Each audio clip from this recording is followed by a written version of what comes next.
Good morning, everyone. So lovely to meet the Kumars and Kumaris of Bangalore. And really what I'd love to do is I'll share a little bit, but I'd love a little bit of interaction. Hear from you, any questions, whatever it is. But perhaps I should tell a little bit of my story and how I came to be here.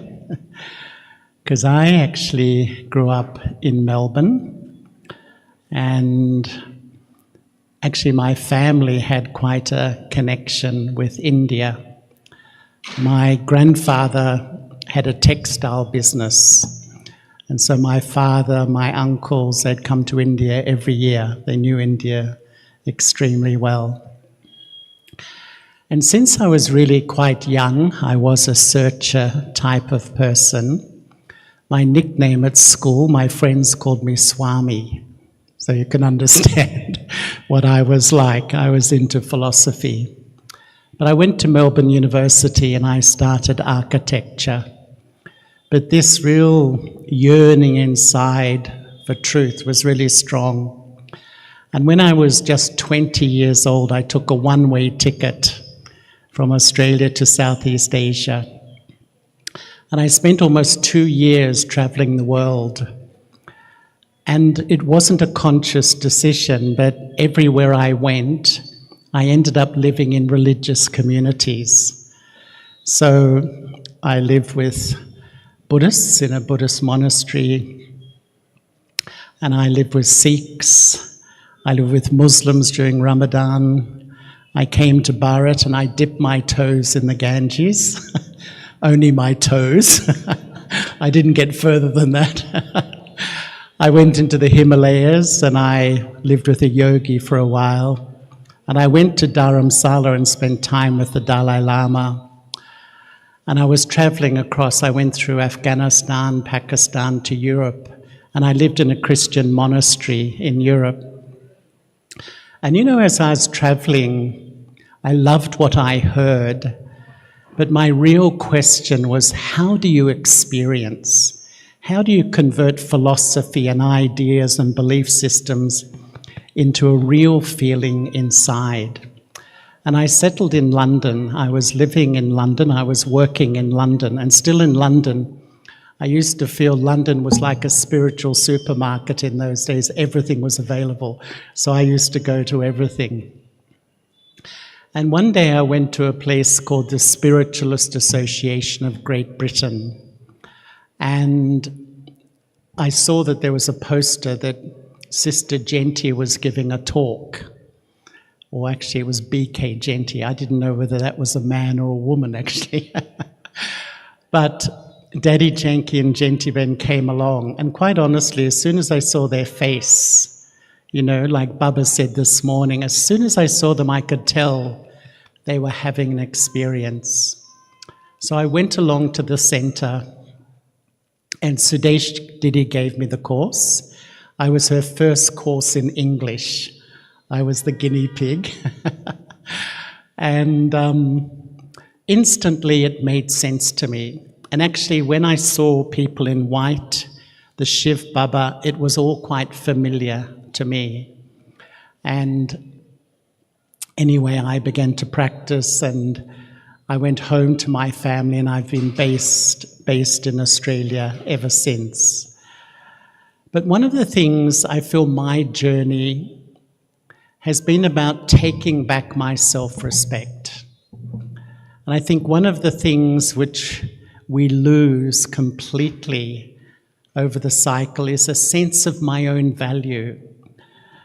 And I remember once Baba said, to the extent you have self-respect, you can respect everyone. To the extent you have self-respect, you will be humble. To the extent you have self-respect, you will be loving and others will love you. And in a way, the cycle is a whole story of the soul's journey, because we begin the cycle in full bloom of self-respect. Nothing can influence me. When I come to the copper age, I start to look outside, and whatever I desire, the law says whatever I desire will influence me. And by the end of the cycle, everything affects me. Have you ever been surprised how sensitive you can be? Have you ever been surprised how the tiniest thing can hurt you so deeply, affect you? You mightn't show it on your face, you mightn't show it, and yet inside, something so deeply affects us. And what I really learned was that in this world we learn to have self-confidence. We pass exams, we do jobs, we manage in companies. It doesn't mean I like who I am. It's different. I can have a lot of self-confidence and no self-respect. And I'm afraid that's what the world is about now. It's all about an image, having, putting on a show, having an image. But often inside it's to cover up this lack of self-respect. And once I was listening to one of Baba's Murlis, and Baba said, for self-progress, let go the I of arrogance and the I of disheartenment and emerge the I of soul consciousness. And I feel that really helped me on my journey, because I think inside all of us there's three personalities. And it's like there's a war between these three: my ego, my lack of self-respect, and rebuilding my sense of soul consciousness. And the first I is the I of arrogance, or the I of superiority. And when this I is ruling my inner system, I compare with others, even unconsciously. And I think I am better, I know more, I am right. But when my ego is ruling in my inner system, when it comes into my feelings, that's when I feel so easily insulted, disrespected, not valued, excluded, sensitive. If ever I'm feeling those feelings, know I'm under the influence of my ego.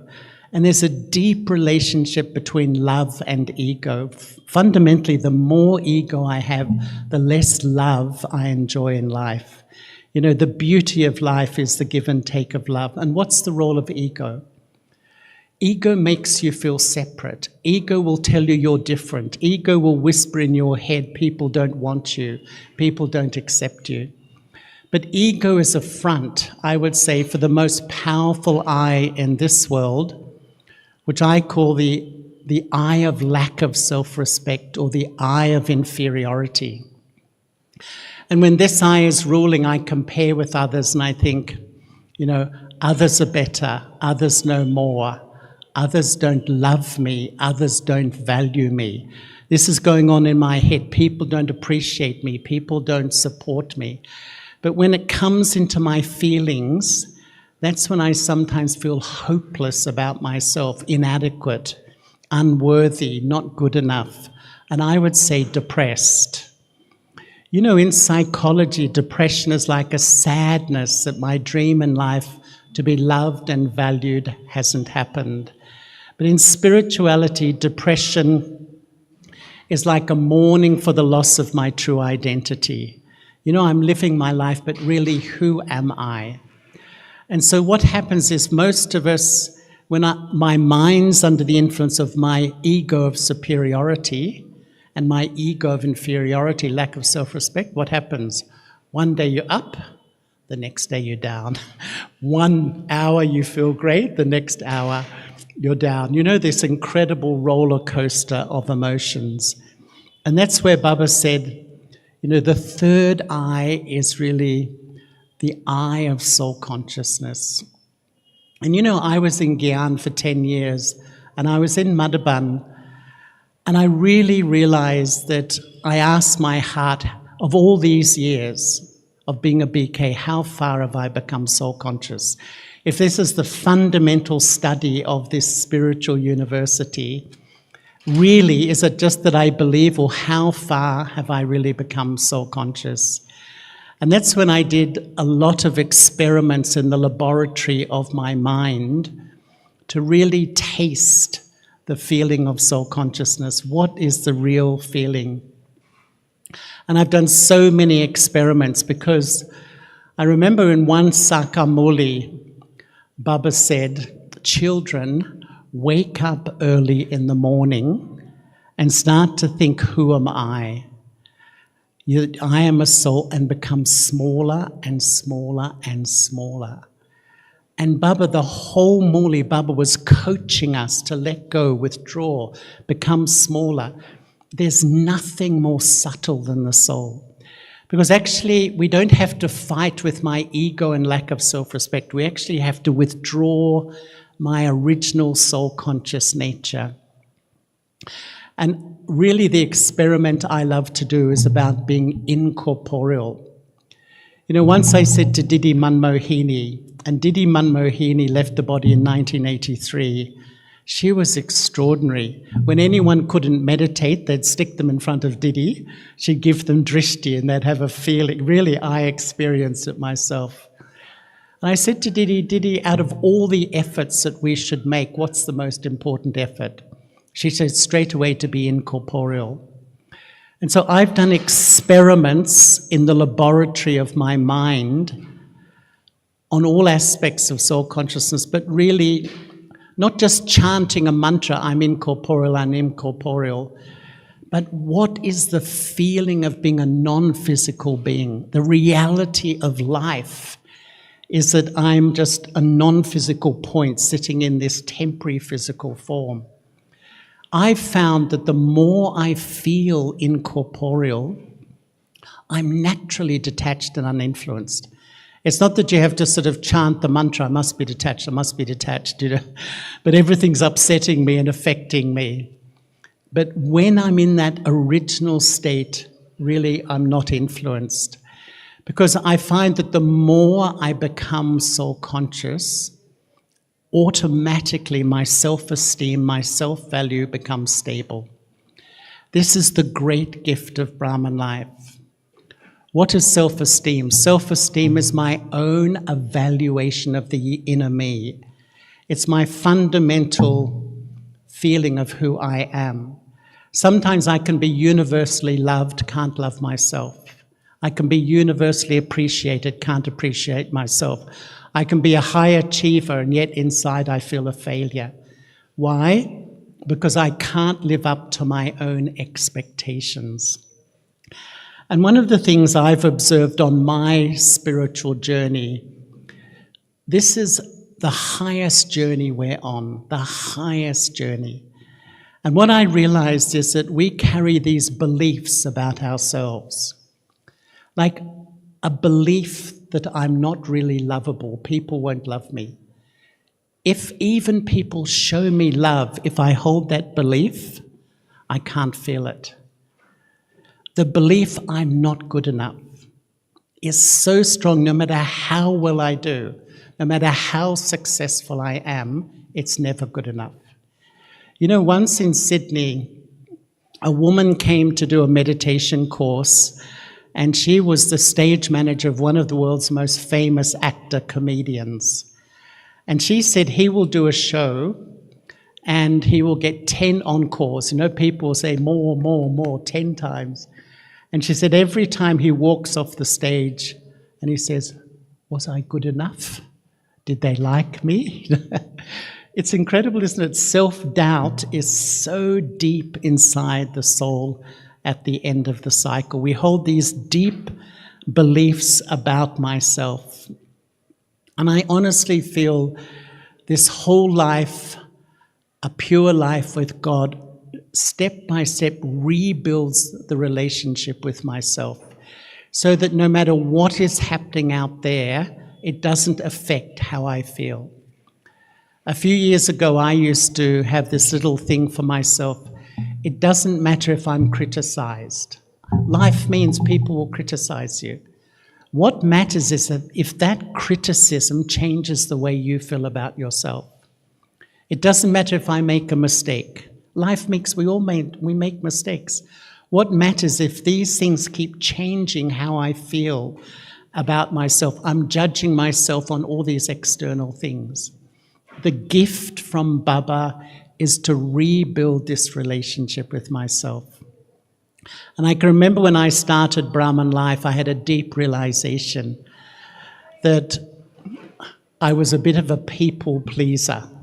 You know what a people pleaser is? We have no self-respect, right? So I can't give it to myself, so I want people's approval. If you like me, if you approve of me, I'm okay. Sometimes in Brahman life, if the senior approves of me, I'm okay, but if they don't, I'm not okay. We become beggars of approval of other people. And really, that's not a good place to be in because of my lack of self-respect. And I also began to realize on this whole journey, it's the biggest learning curve, is that when we start Brahman life, sometimes we try to live up to an image. Baba says, children, you mustn't have a negative thought. Children, you must be this, you must be that. And so Baba creates this very elevated image. And so often we're the image on the surface. You know, we wear our white clothes, we wear our badge nicely. But inside, there's storms going on inside. I think it's normal. And what I really learned, I'm a work in progress. I've left the shores of the Iron Age, but I haven't reached the other side. And I really learned to be gentle with myself, not to be too harsh with yourself. When things don't go right, sometimes the self-talk in our mind, you're hopeless, you're no good, people don't want you, people don't like you. You know, this sort of self-abuse, in a way, sometimes can go on in our mind. This whole life is learning to be very kind and gentle towards myself. And I would say even self-acceptance, because Baba gives us the highest standards of purity. The highest standards of purity. And if I have thoughts or feelings against that, I punish myself. You know, I reject myself. In a way, self-rejection is like violence against myself. How can I ever become happy? Good. I've actually realized the 5 vices come to all of us. Anger, ego, greed, lust, attachment will come to every single human soul. But it's the second wave of vices that do the damage, actually. Guilt, shame, lack of self-respect, fear. You know, I see my own thoughts and I react to myself. You're hopeless, you're no good, you can never become pure. And so this dialogue of putting myself down makes me distant from Baba. And that's when I sometimes feel hopeless and I feel like, can I do this life? But the storms come to all of us. And I feel that this journey of rebuilding my self-value, step by step, is essential to enjoy life. And one of the things I realized on this journey is we identify with what I do rather than who I am. For half a cycle, I've defined myself by what I do, what I produce in life, the outcomes, And often what I find is, as Brahmins, we come and we love Baba's truth, that who am I? I'm a soul. But once we come into the Brahmin family, we begin to define myself again by what I do, I join service because I get self-respect from doing rather than being. Whereas Baba's way is to really get my self-respect from feeling love from God and really rebuilding that stable sense of self. I can honestly say when I started my Brahman journey, I used to fluctuate. Anyone here fluctuate? I think we all do a bit, don't we? It's normal. But after a while, I felt it got less and less and less until I really feel quite stable. And it's such a much easier life. Its self-respect is such a great gift from Baba. And so I feel sometimes we start this life, we hit a brick wall of sanskaras, I think the first level of change is habits. We come into Gyan, we change our habits, our eating, drinking. That's the baby phase. That's easy.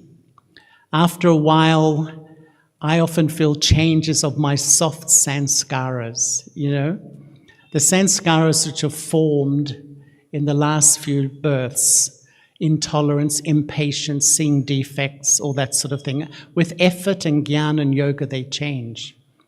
But sometimes I've seen, often actually, you go along and you have a bit of a spiritual midlife crisis. That all this rubbish emerges inside of me that I thought I'd changed years ago.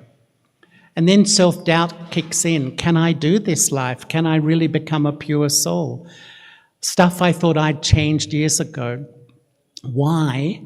Because often when we enter Brahman life, we don't transform, we suppress. That's been the habit of the devotional path. In bhakti, we have a sweet face to the world, but inside other things are going on, so we just push down. But at some point of time, the rubbish emerges. And then sometimes the soul feels, can I really do this? I remember I was talking to Sister Genti once, and she was saying she'd been a Brahmin for 6 years. And she said anger came in her in the form of irritation. And she hadn't even been like that before Gyan. And this is where we need so much wisdom on this journey of change, this journey of transformation. Sometimes the drama triggers old feelings.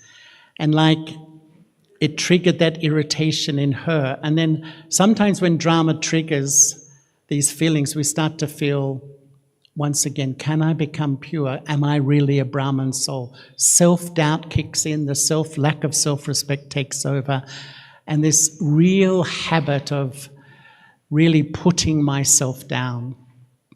And that's where I feel that to live in Baba's vision, really what is taking drishti from Baba is really sitting in Baba's vision. Baba sees me here.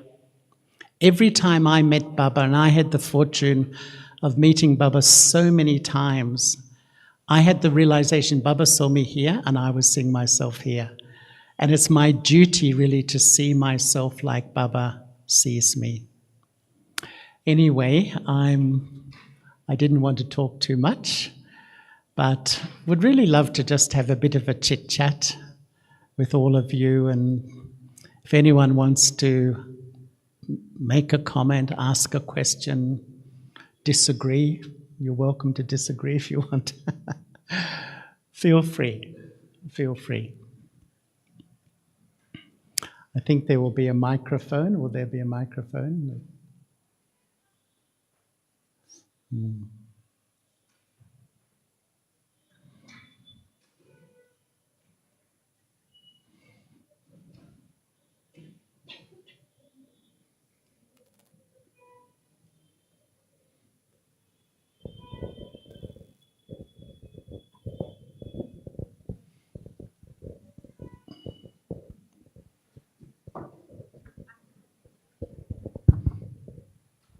Om Shanti.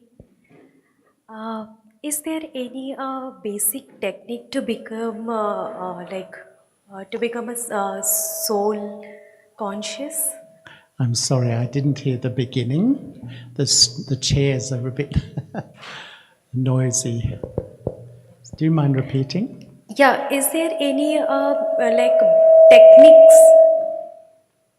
Is it any techniques to become a soul conscious, to be stable in a soul conscious always? Yes. As I was alluding to, that I think, to be honest, I really feel we're hardly 5 or 10% soul conscious, if that. We all believe, we grow up with the idea, I'm the Atma, the soul. And yet, that's why I've done a lot of experiments, and I really began to think of my mind as a laboratory to really experiment, to transform, what I know into what I experience. And in 1985, Baba met the double foreigners.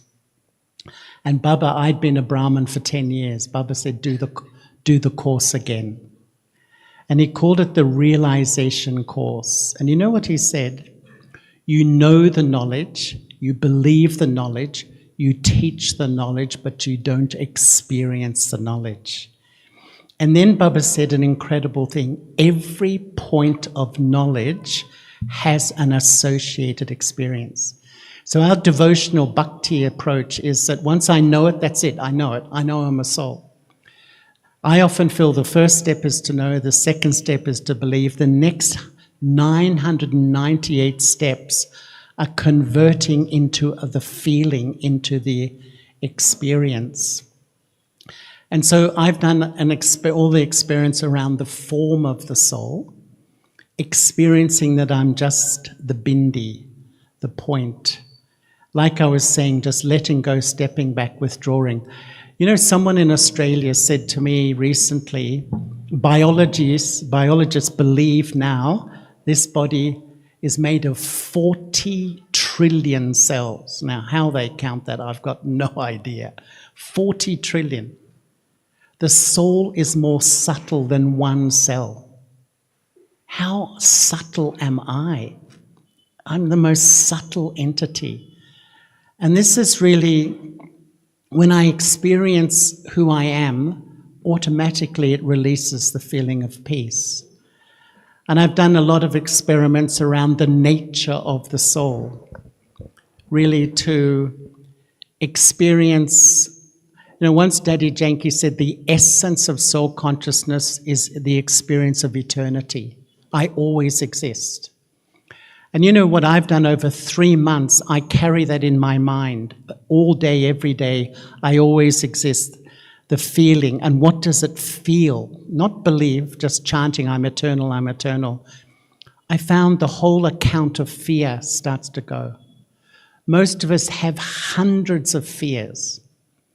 The fear is based on loss. And when you start to not just believe, not just know, but feel I always exist, we start to break down that account of fear in my life. But like I was saying this morning or sometime, I forget, my main experiment is to be incorporeal, non-physical. And I found that the more I practiced the feeling that I'm separate from matter, I'm a distinct entity, I found everything in this world wasn't affecting me. I'm in the world, but I'm not influenced by it. Most of us find we are so sensitive. As the soul lost its power, it looked outside, and the law says, whatever I desire will influence me. So everything upsets me, disturbs me, affects me. Every little vibration, one word from a person affects. But when you're really feeling incorporeal, you're in this world, you're with people, but you're not absorbing from them. And to me, really, this life is to do these experiments. I used to do them for months at a time. And I found if you do one thing properly, you see a result. If you try to do, sometimes we're trying to be tolerant with this, have good wishes with this, be patient with this. We're trying to do too many efforts. You never see the result. But if you do one thing really properly, pay attention. And I honestly believe, to me, effort is paying attention, watching my thoughts in a gentle, loving way. And the more you do experiments in the laboratory of my mind, the feeling of being eternal, the feeling of being immortal, I can never die. The feeling of being non-physical, you start to build the power of soul consciousness.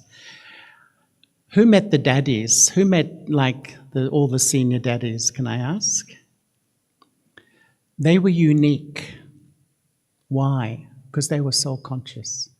They lived in a 14-year bhatti where they did no service whatsoever. They just practiced being a soul and connecting with God. And really, that's what I feel is really what we have to do now. go really much deeper into the practice of all aspects of soul consciousness. Do experiments in the laboratory of your mind. Keep a diary of them. It's really powerful. I've done for years and years and years. Yes, thank you. I think the microphone's coming from behind. Brother, after how, I mean, at what point, or after how many, or after how long of yoga practice did it seem to feel natural, and when did you fall in love with Baba? It was like immediate, or it happened after some time? Well, as I was, I grew up in a Christian country, even though all the religions are there. And my family wasn't very religious. In fact, all my family have done the BK course. They relate to it much more. But when I was 12, they asked me to go to in the Christian church, they have the confirmation classes, which is a formal entry into the church. These classes. And after a few months, I was 12 years old. My parents said to me, "What have you learned?" And I said, "I think I'm an atheist." Honestly, I couldn't relate to the God they were talking to me about. And then as I was traveling, and I came to India, I spent 6 months in India, all this sort of thing, I became an agnostic. I used to feel, I just don't know who is God. Who is God really? And then when I did the course, Sudeshti gave me the course, and I just absolutely resonated with that God, I'm a soul, God is also a soul. It just made so much sense to me. And I remember I left the center. In those days, Daddy, Jentiben and Sudeshti lived in this tiny little house in the back blocks of London. It was the world headquarters of the Brahma Kumaris, and if you blinked, you would miss it. It was so tiny. It was quite sweet, really. And I was thinking about who is Baba, and I had this incredible feeling of like love. It was like there was a pause button on time, and I felt absolutely immersed in the ocean of love to the core of my being. And the only thought that came was, I've come home and this is where I belong. And I think from that point, I've never, ever doubted that. It's been 48 years now. Even I'm amazed that I'm 48 years, what happened? But what has sustained me in all that time is really not believing, but experiencing Baba's love. As I was saying this morning, that I sit in meditation like a little child, and that's what I do at Amrit Vela. And I notice anything on my mind just calms down, cools down. I feel so settled inside. I absolutely love that feeling. And if there's any block at all, just to observe, what is it in me? If I'm in front of perfect love, we are old souls. For 63 births, we have searched for this true love. No one can love me like Baba. The quality of that love, the purity of this love. I've got to observe what is blocking it. Like I was saying, it's this sense of lack of self-respect. I'm not good enough. I'm not pure enough. And that's where really my experience is that, to really become that child and allow myself to be completely loved by Baba. And that's ultimately what has really sustained me until this day. And it's God's love that gives me back my self-respect. If I allow myself to be fully loved by Baba, not just be a devotee, believing God's the ocean of love, but really feeling Baba is my lover. No one is going to really support me like Baba. So, yeah. Once when I was in my early days, I was sitting in meditation and I just felt I traveled, came in front of Baba's face. And I didn't even realize at that stage, it was like I went into trance. And I could not describe the beauty of that face that I saw. It was shimmering, it was radiating with purity and love. I'll never forget that feeling. And that, to me, that's why I feel sometimes we battle with ourselves, we struggle with ourselves, we struggle with our sanskaras. It's like, but to me, the real method of Raj Yoga is to fall in love with Shiv Baba. Make Baba my true lover. When you love someone, you remember them. And as you remember that one, the change is a natural thing. I found with Daddy Prakashmani, it was like she was the effortless effort maker. She just was in love with God and just light and easy. And you could see she was so clean and so pure. It's like, it was lovely to watch her. It was such a natural, easy life watching Daddy Ji. She had the right method, I felt.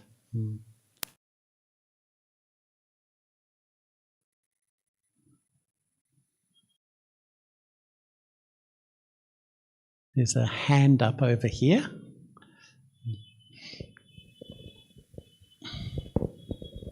Om Shanti, brother.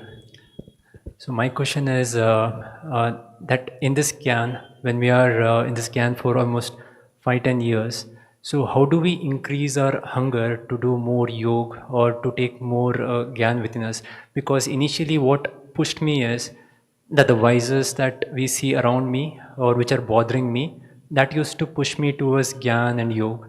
Now I'm kind of able to balance the vices and balance the situation. So now what should be the motivational factor to do more pushat or do more seva? How do I take it to next level?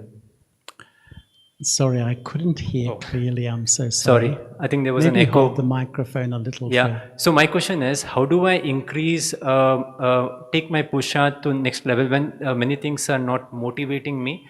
Because initially, you can hear me now, right? Yes. Okay.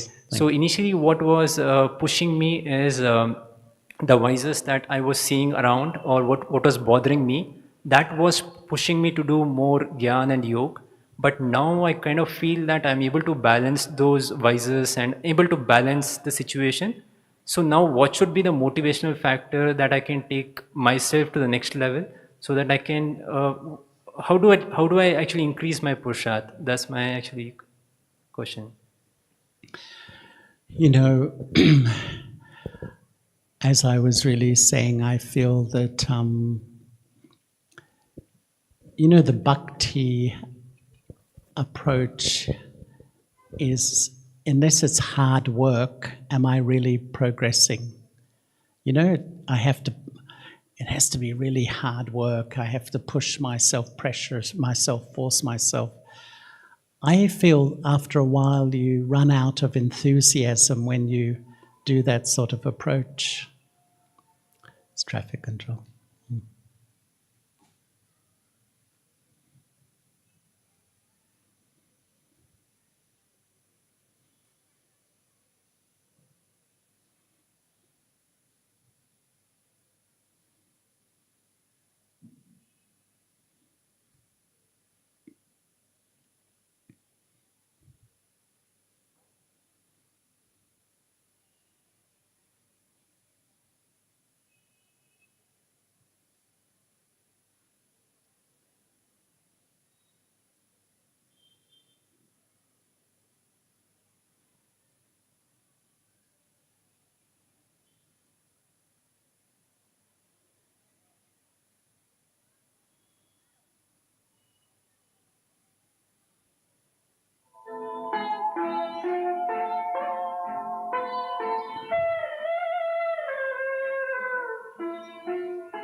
Shiv पिता को अब याद करो, मुक्ति धाम तुम्हें जाना है।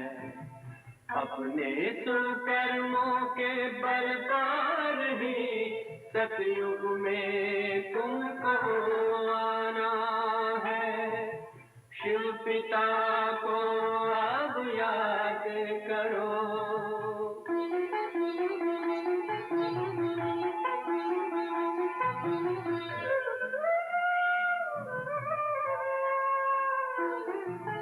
ये संगम का स्वर्णिम युग है।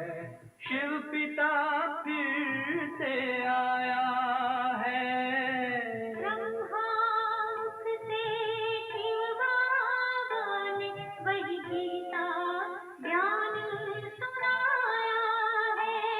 कलयुग का अंत अब आया है। विकराल विनाश खड़ा आगे। अब हम सबको शिव पिता ने बतलाया है। शिव पिता को अब याद करो।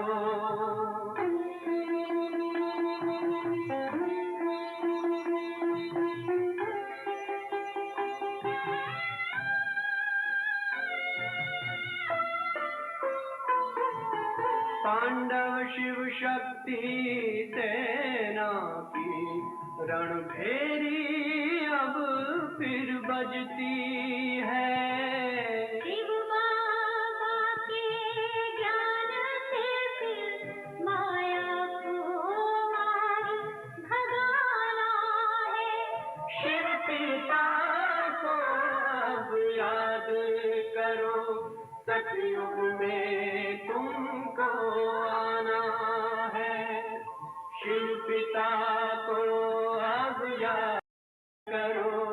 मुक्ति धाम तुम्हें जाना है।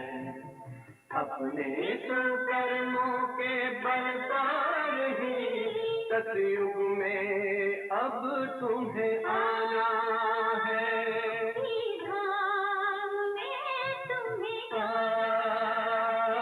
सतयुग में अब तुम्हें आना है। धाम में तुम्हें जाना है।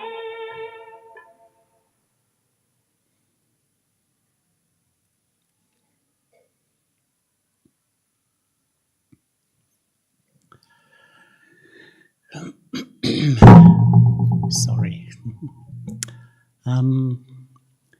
You know, my feeling, as I was saying, to do one thing properly.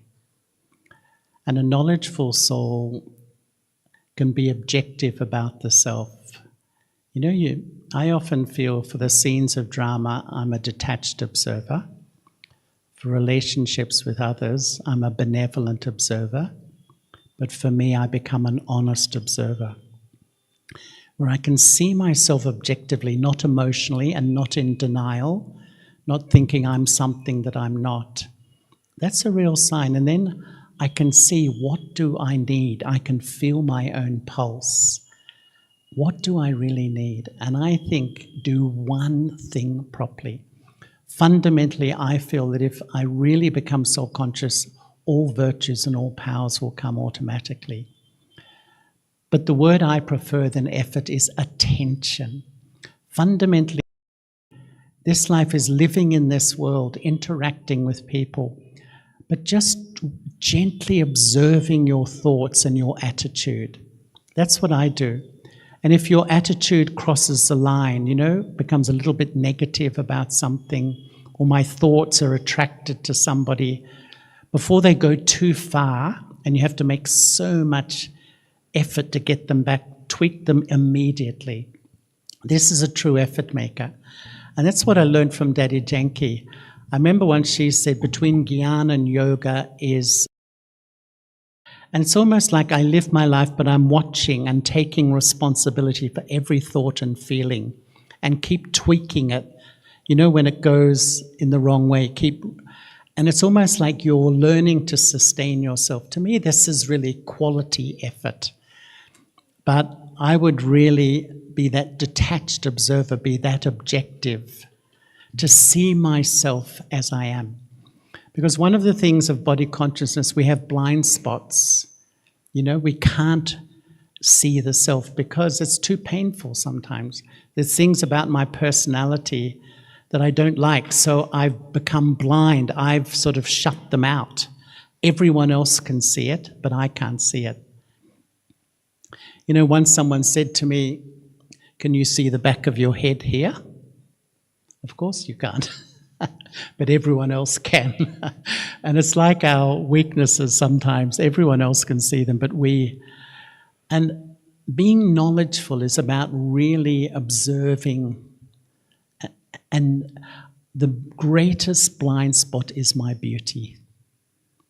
You know, that's the biggest thing about body consciousness. I can't see much good in myself. I see all my weaknesses.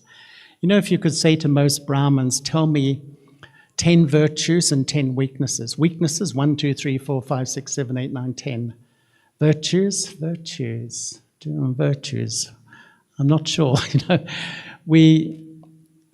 can I say I know myself if I can't really know my value as well? So it's a constant learning curve. It's a constant learning curve, really. And in this learning curve, sometimes you go along and you really hit some really, as I was saying, brick walls, some really strong sanskaras. Never, ever give up. Because sometimes you might feel this is too hard, or some sanskaras are too strong. That's where we have to create different strategies, be creative. Sometimes I think that, a lot of you, I imagine, are really creative at work, artistically, and yet when it comes to our thoughts in meditation, we're so boring. We just use the same thoughts. And then we wonder why in meditation sometimes I feel dry. I just feel I'm going through the motions. We have to apply creativity to my thinking. That's what churning is. It's really, really creating newness. I love to do that, to stimulate myself. You have to stimulate your own thinking.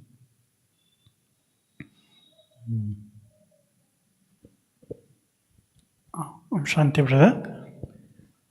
Brother, actually, what I would like to ask you is that since we are in the last 84th birth of this kalpa, and Baba says that we have to settle all the karmic accounts which are made in this birth as well as in last 63 births. So, and also we have to make Purusharth for our next 21 births. So, what are the factors that we keep in mind, or how do I ensure that no new karmic account is made and all the karmic accounts are being settled? Since we are in the workplace, we will go to workplaces and house and at center as well. So, keeping in these factors in mind, so what do you suggest us that no new karmic account is made, but all are being settled? Thank you. Really, if I follow Srimad properly, I won't create any further karma. That's the whole idea, that when I really follow Srimad, and some Brahmins see Srimad as rules and regulations. I don't see Srimad in that way. I see it as a deep code of truth, of how to live in this world and not go beyond the give and take of sorrow. Each one of us steps into this life with a lot of karmic accounts. And once I asked Daddy Janki, what is fear? And she said, as much fear as I have, that's how much outstanding karma I have. The more karmic accounts I have, the more I fear facing those particular things. So if I follow Srimad, I won't do any further karma. So then I have to deal with the karmas that I'm carrying. And honestly, that's why Baba says to have that quality of yoga. But, I've heard Daddy Janki also say not many of Baba's children have that quality of yoga to really settle. So because I follow Srimad, sometimes that sustains me in the present, but it's not that I'm really having the quality of yoga to really shift the account of the past. And that's why, yoga is such an important subject to really, because I sometimes think when we sit to meditate, am I really connecting or just thinking and believing in Baba? Am I sitting there just having nice thoughts about Baba? Or am I becoming a bodiless soul and am I in union with God? Because that really, I have to be so conscious. Sometimes I think it's like Baba's on the FM wavelength. When I'm body conscious or semi-body conscious, I'm on the AM dial. I know the FM exists, but I can't tune in because I'm still semi-body conscious. And in a way, to have that real sense of Baba, the feeling for Baba, I have to go up to the FM wavelength. That's why this soul conscious practice is absolutely important. And then the soul feels lighter and lighter. To me, as the karmic story starts to shift, the soul feels lighter. And for me, things that affected me 40 years ago don't affect me now, 20 years ago, even 10 years ago. It's showing that your karmic story is being resolved. And we have to really pay attention, I think, to Srimad, so no further karma, yoga, so we're clear. Do I have that quality of yoga? Because in a way, when I follow Brahman life, it sort of protects me. But maybe it protects me in the present, but am I really shifting the karmic account of the past? Have I done that quality of yoga? That's really what we want to do. And that's why that volcanic yoga, how much do you feel I can sit and absorb in one without wandering here, wandering there, wandering? Because as I go up to remember Baba, my karmic accounts will pull me here and pull me there. Your thinking goes into a problem. Your thinking goes to a personality and their behavior. Your thinking goes to someone who's not loving you. And it's showing, as I become bodiless and I want to go to Baba, where I'm pulled is revealing where my outstanding karmic accounts are really happening. But I really feel if we remain consistent with Baba, we follow his directions, we really follow the routine of Brahman life, that frees me in the long term from my karmic story. And when the soul's light, you feel really light inside.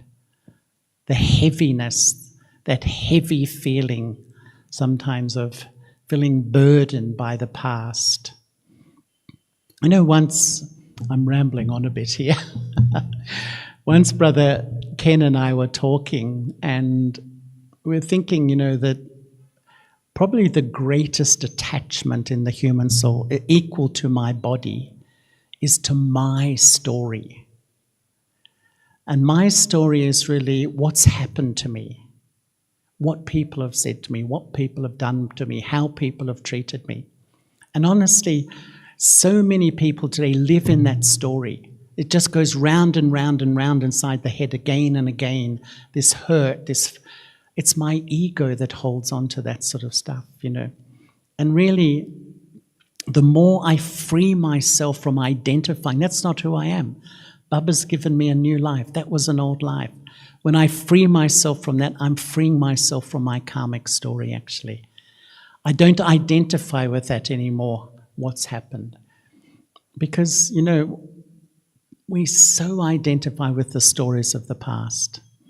Once actually Sister Genti said she was invited by the Pope to Assisi. Assisi is a city outside Rome where they had an interfaith gathering and they had religious leaders from around the world. And it was beautiful. She said everyone was happy. On the last day, one of the religious leaders made a comment about another religion, some conflict 500 years ago. And then the other religion stood up and said, well, you did this 700 years ago. You know how we carry even the history of, the culture we're born into, the religion we're born in, and we identify with that as a soul. the more we let go all of this, we let go all the story of the past, and my karmic stuff just begins to dissolve when I do. Otherwise, identifying with my past is holding on to my karmic story in that sense.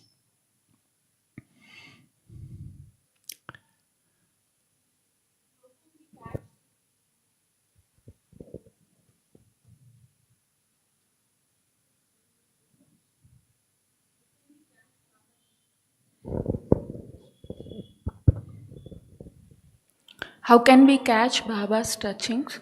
Sometimes after the scene is over, we have been realizing that we have used our thoughts, but still we have got Baba's touching, but we have not used that touching in our action.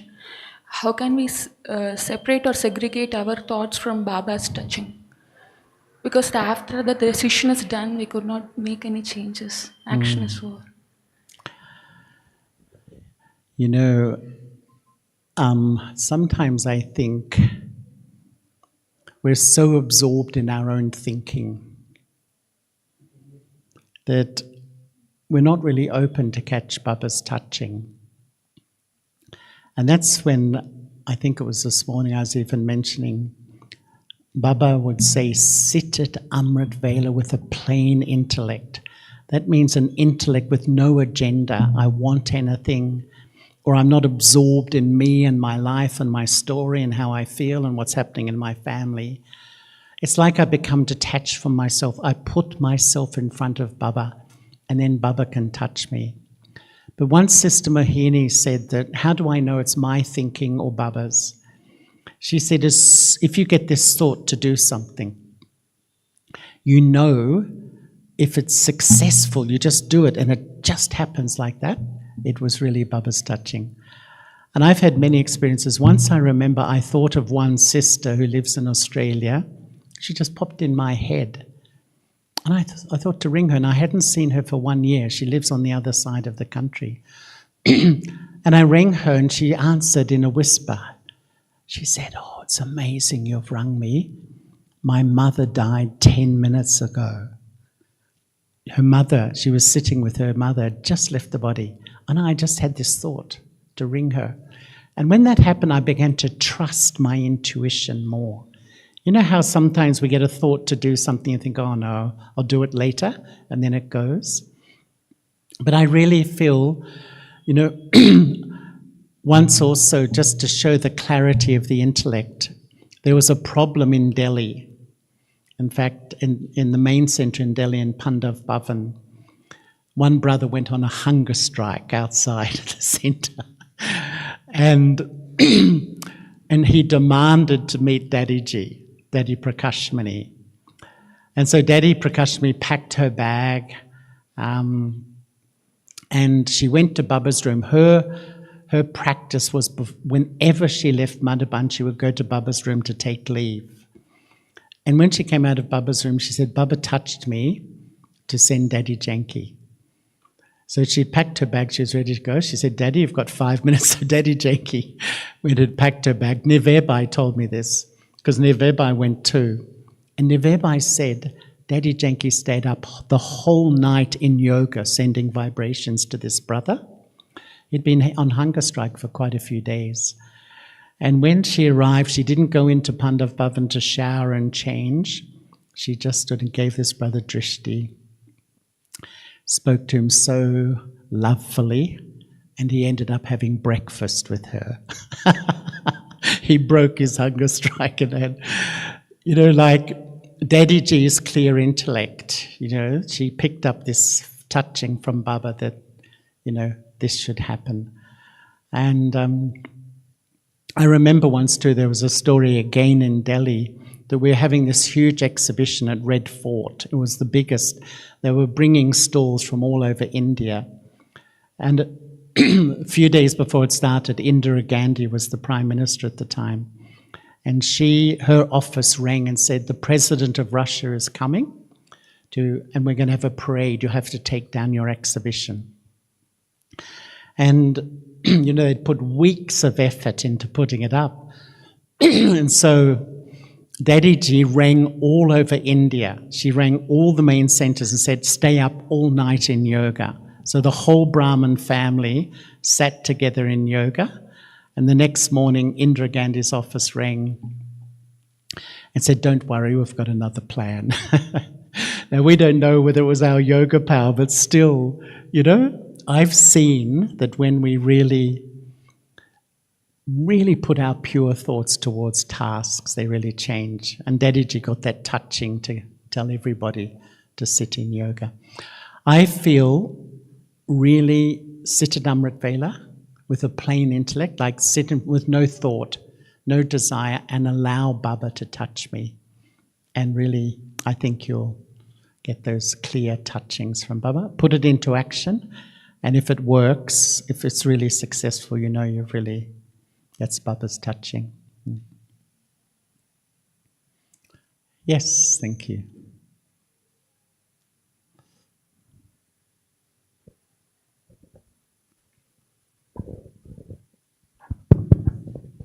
Om Shanti. So if we see the entire 24 hours, so we have around 8 hours where we practice meditation consciously. But what left is 16 hours, around 16 hours, in which around 6 to 7 hours we take sleep and rest we do for our living.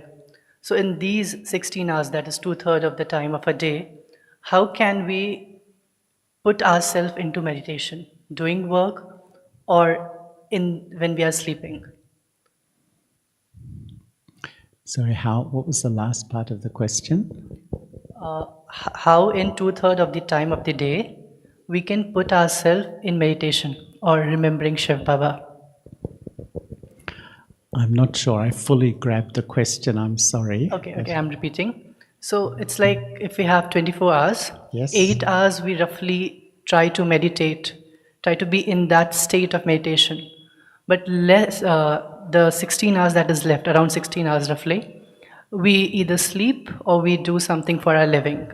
In those 16 hours, how can we train our mind so that we are utilizing those 16 hours as well in connecting with Shiv Baba, either in sleeping or doing our regular work for living?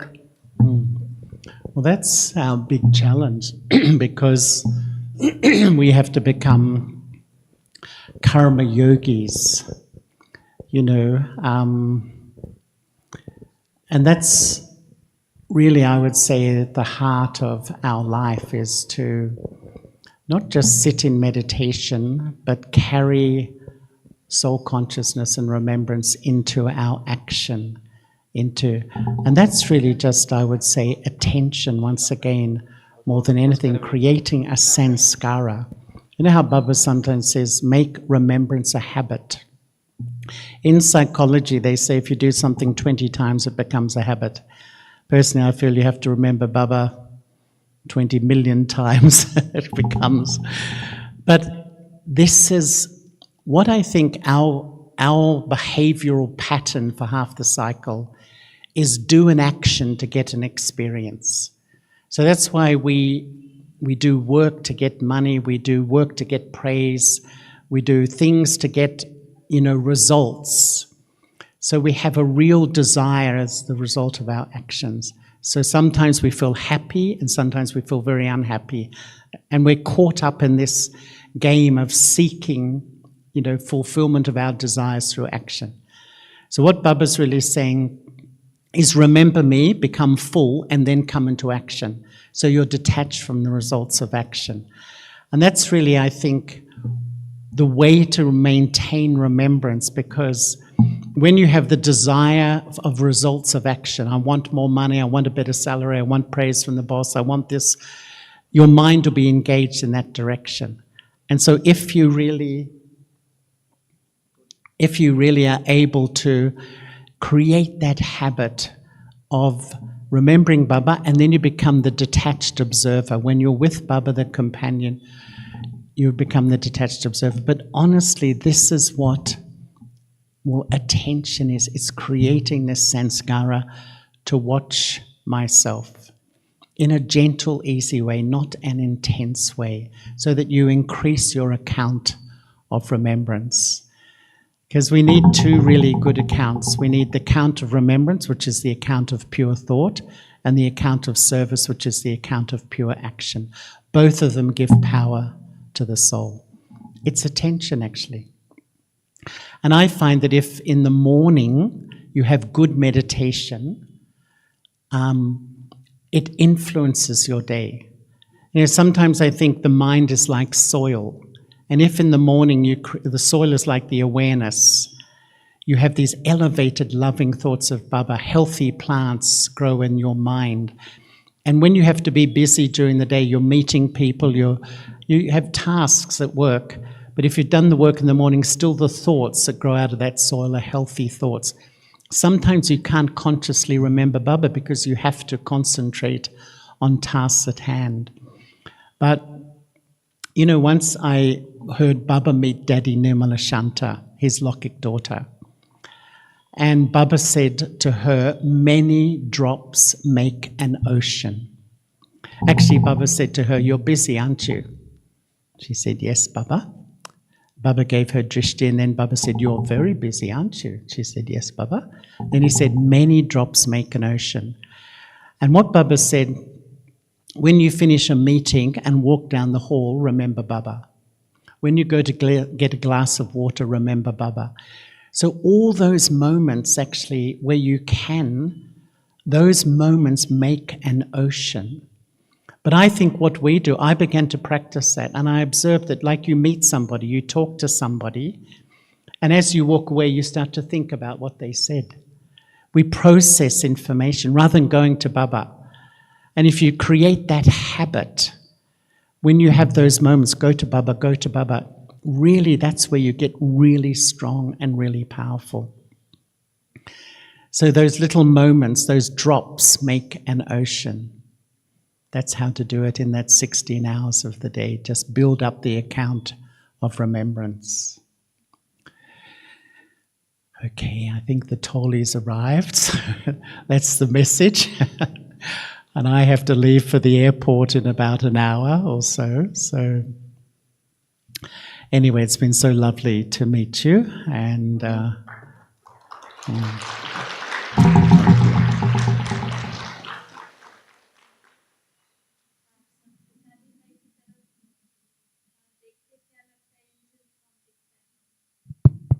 So angelic form, we can see, and he has also given us yuktis or steps. So this is how Maharatis give time. They give their ideas to all of us. So we are very thankful to you, brother. Heartfelt thanks to you. And we expect you to join us again and again. Thank you. अभी आप सबको टोली लेना है तो आप silently वहाँ से आएंगे, यहाँ से निकलेंगे. ठीक है, brothers first line you can come, then next row. ऐसे साइलेंटली आइए, थोड़ा जल्दी नहीं करिए.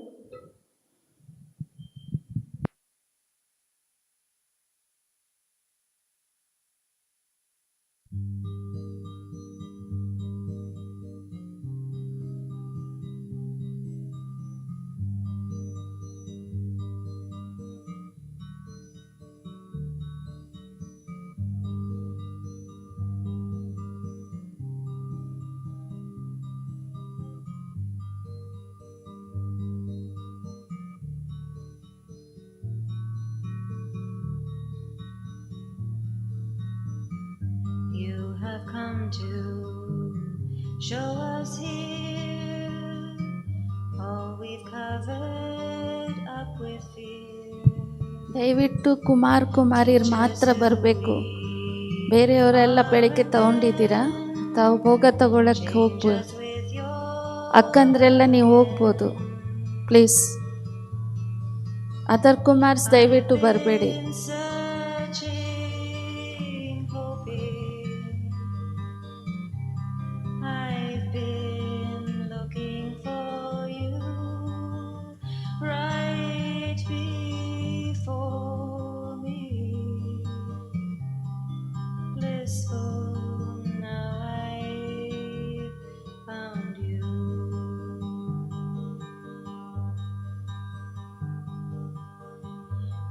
The sadness that we face disappears, and in its place a golden age will soon embrace. Sorrow's gone without a trace. I've been searching, hoping. I've been looking for you right before me. Blissful, now I've found you. All we seek is what you are, subtle Father, shining star, bound eternally to all, helping children when they call. I've been searching, hoping. I've been looking for you right before me. Blissful, now I've found you.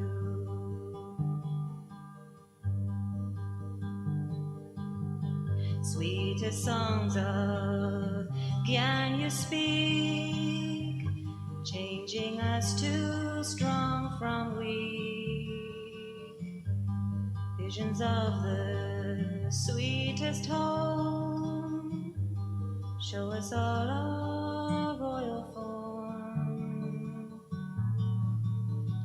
I've been searching, hoping.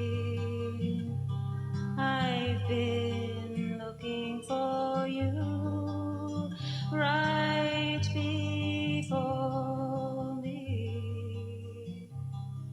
Blissful, now I found you. Searching, hoping. I've been looking for you right before me. Blissful, now I found you. Searching, hoping. Blissful, now I found you.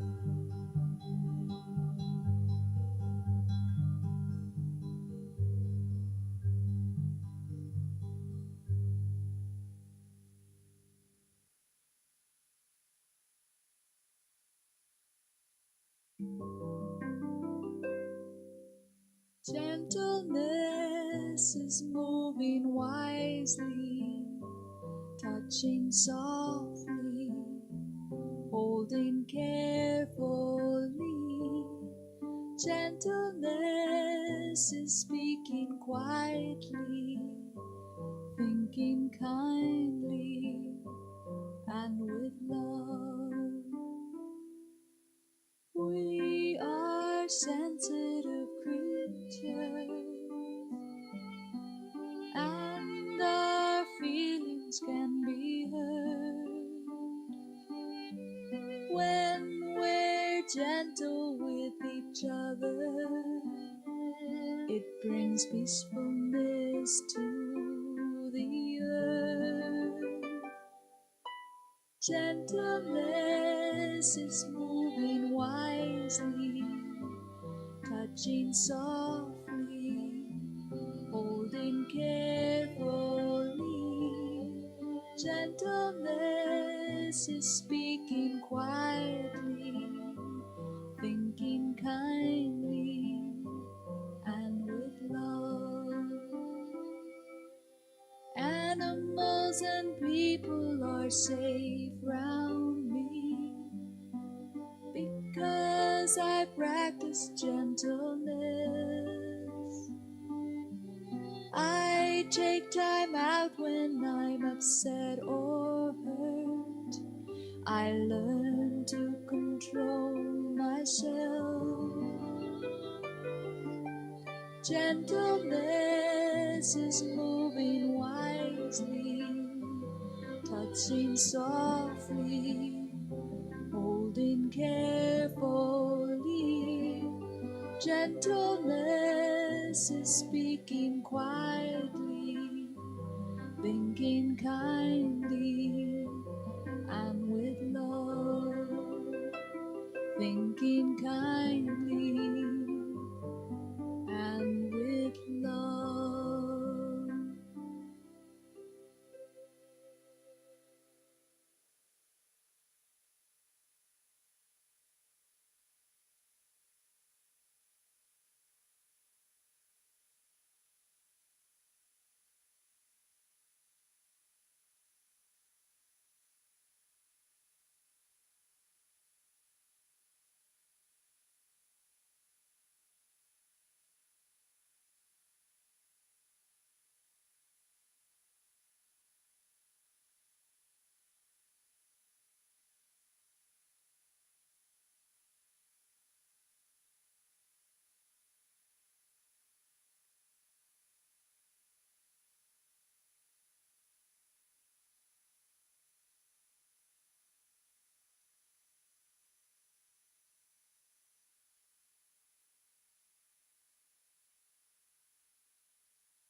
Gentle eyes, show me what's real. When I tell you how I feel, my heart sings with all you share. Every thought so full of care, it's true.